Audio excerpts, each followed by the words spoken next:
Hello you guys, and welcome back to my channel where we talk all things personal finance and budgeting. And as you can tell by the title of this video, I lost my job, y'all.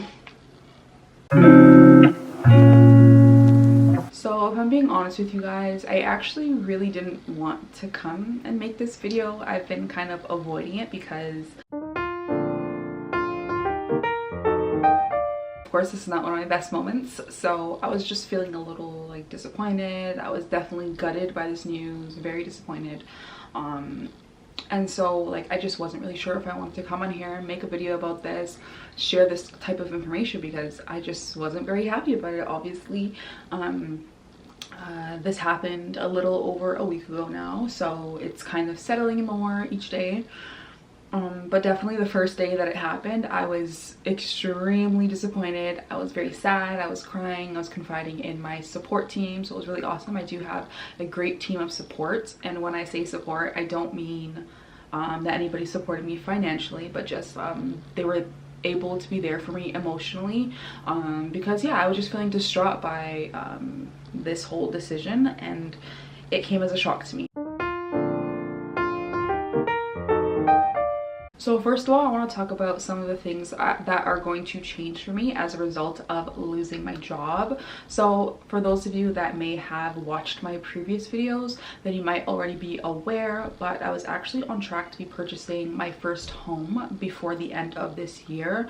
I was actually getting really close to deciding on or putting an offer on a house a few days before I actually lost my job. So it's really crazy to me that I lost it at the time that I did, and the timing is impeccable.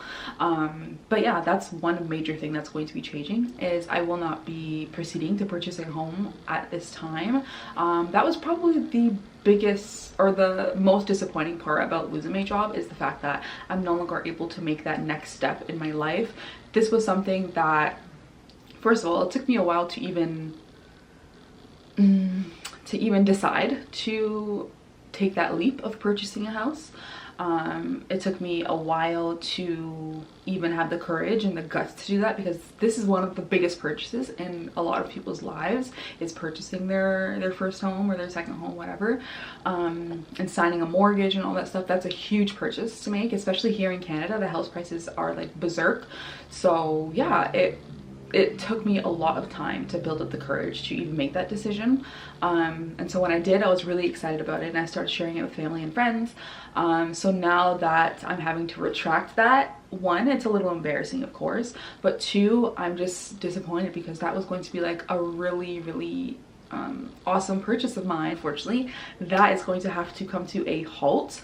But one thing I will say, I am a spiritual person, and I have talked to God about this many times, and I've gone on walks and I've thought about this, but I honestly do think that this was God's way of telling me to slow down, and that right now probably wasn't the best time for me to be purchasing a house.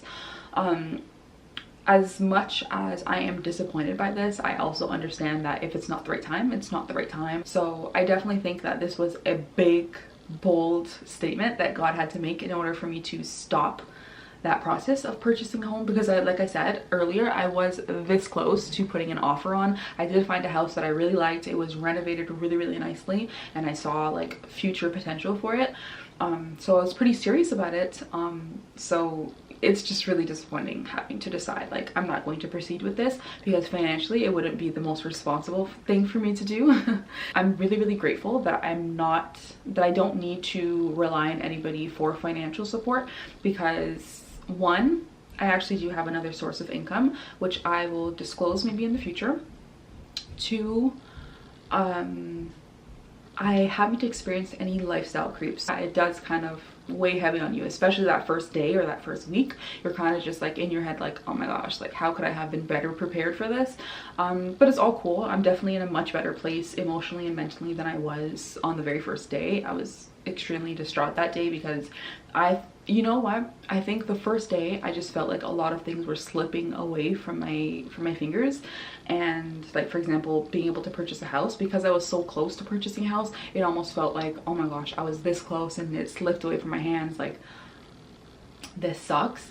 And then yeah, some other like financial purchases that I want to do, or some savings and investment goals that I had, I realized that those things had to come to a stop, or they had to be slowed down by quite a bit, because I'm no longer going to be making the same amount that I was before.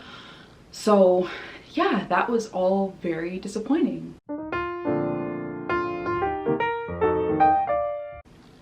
Now I also want to talk about my support. So the support that I've been receiving, not financial support, I am still financially responsible for myself.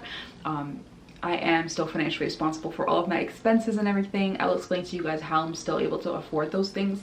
But in terms of my support, I have a really great support system in terms of my family, my friends, my partner. All of those things have really helped me emotionally and mentally to move forward and realize that even though it wasn't something that I wanted at this current time, maybe it's something that I needed right now. And a lot of times we as humans, we don't realize what we need and what we want. They don't align all the time. And yeah, so I've kind of come to terms with the fact that it's okay if it doesn't, if I don't feel like it's the best timing for me, because it's a lot of things that if I had moved forward with things that I wanted for myself versus things that maybe God wanted for me, I probably wouldn't be in the best place right now. So I'm coming to understand, I'm coming to realize that the things that I want don't necessarily align with the things that I need, and I'm okay with that. Because I was going to be purchasing a house soon, I was saving for a down payment for a house, which then means that I now automatically have this large savings that is going to kind of help me move forward in my next steps and what I'll be doing. So I'm not financially stressed at this time because of that savings that I had for the down payment of my house. However, even though I have this down payment, I don't want to be using this as my income for the next few months. I actually want to continue to maintain that down payment, because in the future I do still want to purchase a house. It's just not going to happen right now. I do have another source of income, so I will be continuing with that, and I will be using that towards my expenses that I have every month. I will be using that to continue to save. I won't be able to save as much as I was previously because my income has decreased. However, I still do plan to save. I am still doing my tax-free savings account. I am still doing my registered retirement savings plan, and I'm still saving towards my house down payment and my emergency fund, and of course traveling. So all those things are still happening. I'm still moving forward with all of those things, but it's just going to have to be at a slower pace, which is totally fine, because like I mentioned before, I definitely do think that I need to slow down, and I need to give myself some rest, because I had been working really hard and like putting in a lot of work for the past year and a half without like without much rest. So this is definitely going to be a period of rest, rejuvenation, recentering, refocusing for myself, and I'm totally okay with that, and I've totally come to peace with that decision of I just needed some rest and some refocusing time, because whenever you are giving a lot of yourself to anything, you kind of lose focus of what you actually wanted to do.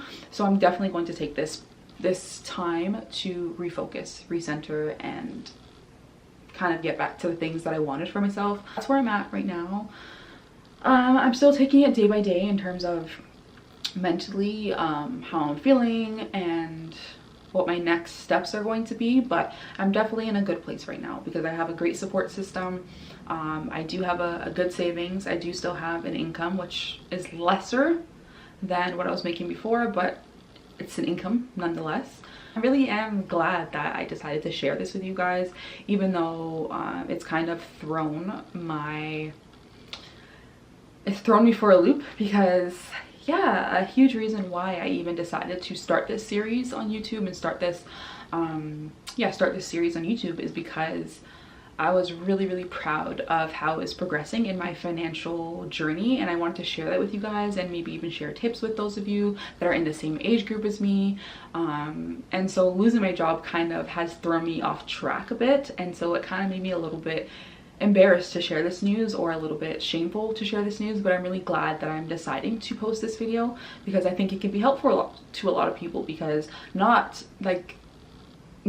every journey is going to be like, you know, upwards the entire time. Sometimes it'll be like this, and you know, so I get that. So this is part of my journey, whether I like it or not. So I'm really glad that I decided to share this with you guys.